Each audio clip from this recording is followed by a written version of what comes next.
Assalamualaikum warahmatullahi wabarakatuh. Selamat pagi anak-anak. Semoga anak-anak semua dalam kondisi yang sehat supaya bisa mengikuti pembelajaran dengan baik. Perkenalkan, nama saya Sumardi Fajramanto dari mahasiswa Pendidikan Teknik Mesin UNS akan berkolaborasi dengan Bapak Sarjoko untuk menyampaikan materi tentang bagaimana cara memasang pahat bubut dengan baik. Langsung saja anak-anak, akan saya jelaskan bagaimana cara memasang pahat bubut yang benar di mesin bubut. Jadi pahat bubut nantinya akan dipasang di sini. Masih ingat ini namanya apa anak-anak? Ya, ini namanya tool post. Tool post itu berfungsi untuk memasang pahat atau memasang alat potong yang nantinya akan digunakan untuk membubut. Ya, ini tool post. Baik, di sini saya akan mempraktekkan cara memasang pahat bubut rata kanan. Nah, sebelum kita memasang, kita harus mengidentifikasi dulu di mana mata potong dari pahat bubut rata kanan. Ini yang disebut pahat bubut rata kanan, di mana ini berfungsi untuk membubut dari kanan ke kiri. Ingat-ingat ya anak-anak, membubut dari kanan ke kiri. Di mana mata potongnya? Letaknya ada di sini. Nah, di sini ini nantinya ya pahat ini akan bersentuhan dengan benda kerja dan akan menyayat benda kerja. Nah, ini langsung saja kita pasang pahat bubut rata kanan ini di tool post. Langkah yang pertama, kita harus mengecek dulu tool postnya apakah baut-baut yang untuk mengunci nantinya akan berfungsi dengan baik. Nah, kalau sudah, langsung saja kita pasang pahat rata kanan.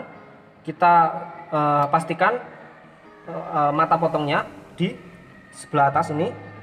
Kemudian kita pasang di salah satu sisi dari tool post. Langkah selanjutnya kita dekatkan dengan senter putarnya, karena kita harus men-setting atau mengatur tinggi dari mata potong pahat ini setinggi dengan senter sini ya, makanya kita harus mengaturnya ya. Nah, terus selanjutnya panjang pahat yang harus keluar dari tool post ini kita sesuaikan sepertiga dari panjang pahat kita. Fungsinya untuk apa? Ketika kita memasang terlalu panjang, maka nantinya akan terjadi kemungkinan patah dari pahat ini karena akan terjadi beban pemakanan di mata potong. Jadi jangan terlalu panjang. Jika terlalu pendek, maka jika kita akan membubut diameter besar, kita akan kehabisan langkah di eretan lintangnya. Oleh karena itu, paling tidak kita memasang sepertiga dari panjang pahat yang kita miliki. Seperti ini kira-kira. Nah, kemudian kita dekatkan dengan senter. Senternya kita dekatkan. Kita dekatkan senternya. Nah, kita harus memasang pahat ini setinggi senter ya. Kita bisa mengatur posisinya dengan menggerakkan eretan lintang dan eretan bawah. Kita harus memasang tinggi pahat ini setinggi senter ini ya. Kenapa?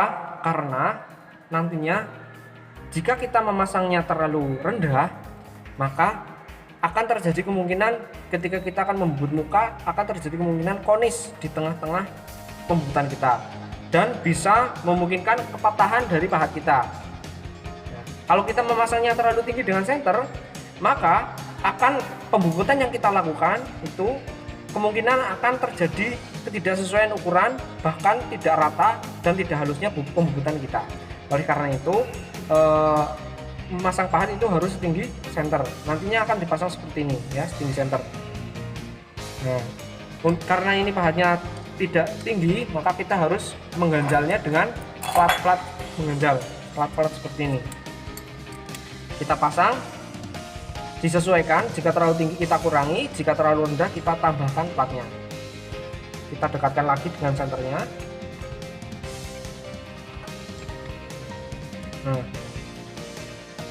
Nah, seperti itu, sudah setinggi senter.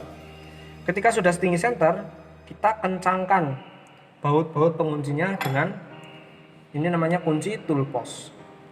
Kita kencangkan, kita mulai dari depan dulu, jangan terlalu kencang, kita sentuhkan bautnya, kemudian disusul yang belakang supaya bebannya seimbang, tegangannya seimbang.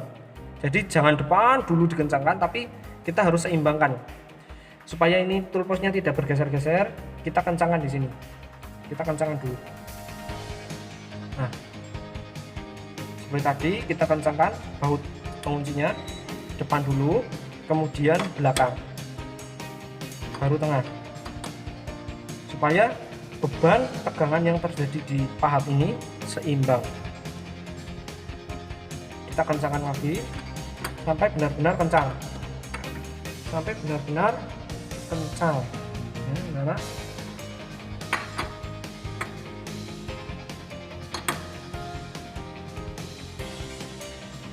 Sampai benar-benar kencang. Jadi harus merata ya, harus merata seperti ini. Kemudian kita cek kembali, dekatkan kembali dengan senter, apakah masih setinggi senter. Nah, seperti ini anak-anak ya, ini pahat setinggi senter. Nah seperti itu. Selanjutnya, untuk mengecek apakah pahat ini sudah setinggi senter, kita bisa melakukan pembutuhan muka atau pembutuhan facing.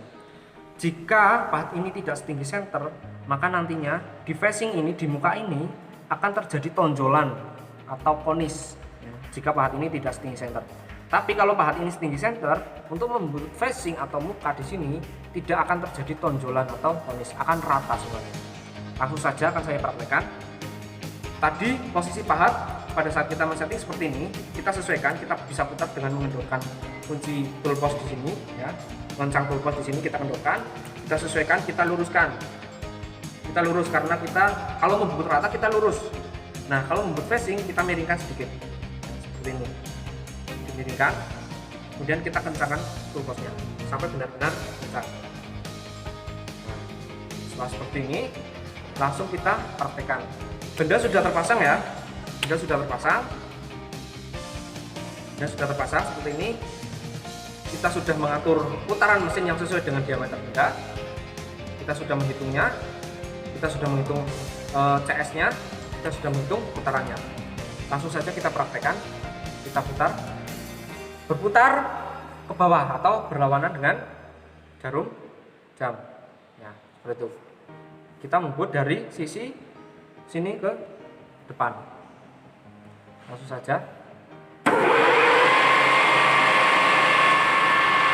Kita dekatkan mata potong kita dengan menggerakkan eretan bawah dan eretan atas. Apakah pahat ini benar-benar setinggi senter ataukah tidak? Kita sentuhkan untuk memiliki titik referensi 0 pada benda kerja.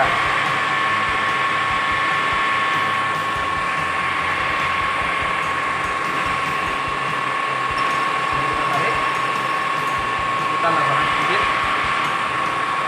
lalu kita tekan.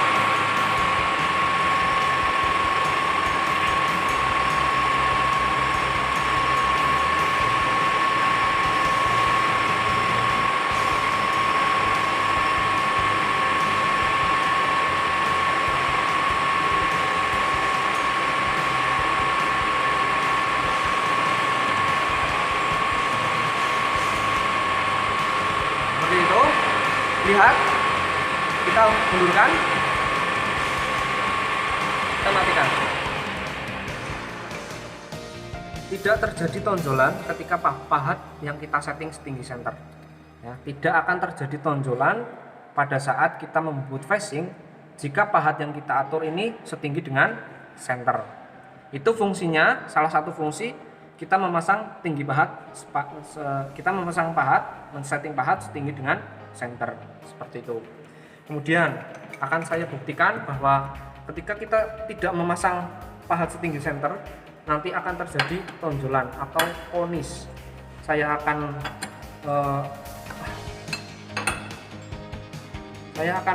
mencoba mencabut satu plat di sini.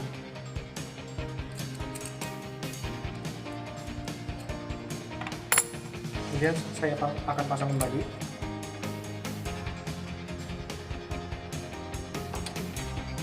Ini pahat lebih rendah daripada center karena saya mengambil satu plat.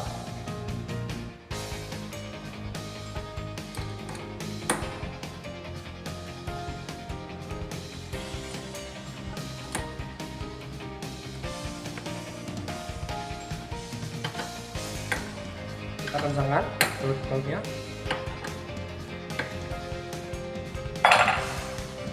Kita miringkan sedikit untuk menekan pusing. Kita buktikan Kalau kita memasang pahat tidak setinggi senter, akan terjadi tonjolan di face, di muka dari yang benda yang akan kita pukul.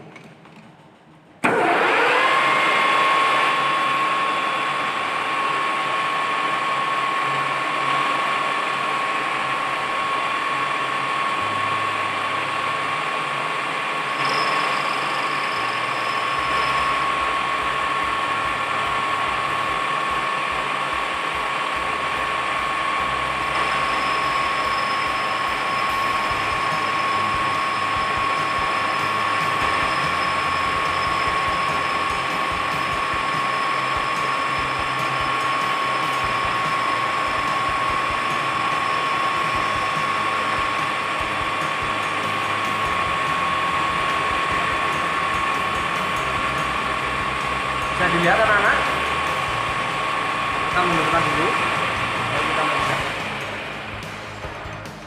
Bisa kita lihat akan terjadi tonjolan di tengah jika kita memasang pahat atau men-setting pahat tidak setinggi senter. Ya, akan terjadi tonjolan atau sisa dari pembukutan yang tidak setinggi senter. Kemungkinan yang lain ketika kita tidak memasang pahat setinggi senter itu akan membahayakan baik itu nantinya benda kerja ataupun alat yang kita gunakan atau tool yang akan kita gunakan. Jika pahat itu lebih rendah, maka pahat akan memiliki beban tinggi pada saat pemakanan bubut rata karena tingginya tidak setinggi senter. Ya, jika lebih ke bawah, beban dari pahat akan tinggi dan ini akan menimbulkan pahat cepat tumpul dan bahkan patah. Jika pahat itu lebih tinggi, maka bisa terjadi kemungkinan tidak ratanya pembukutan yang kita lakukan. Seperti itu yang dapat dijelaskan agar kita harus memasang pahat bubut setinggi dengan. Mungkin itu yang bisa saya jelaskan tentang pemasangan pahat bubut agar setinggi senter pada saat kita akan membubut. Demikian yang materi yang bisa saya sampaikan. Silakan pantau terus Google Classroom, dan apabila saya sudah menyampaikan banyak salahnya, saya mohon maaf. Assalamualaikum warahmatullahi wabarakatuh.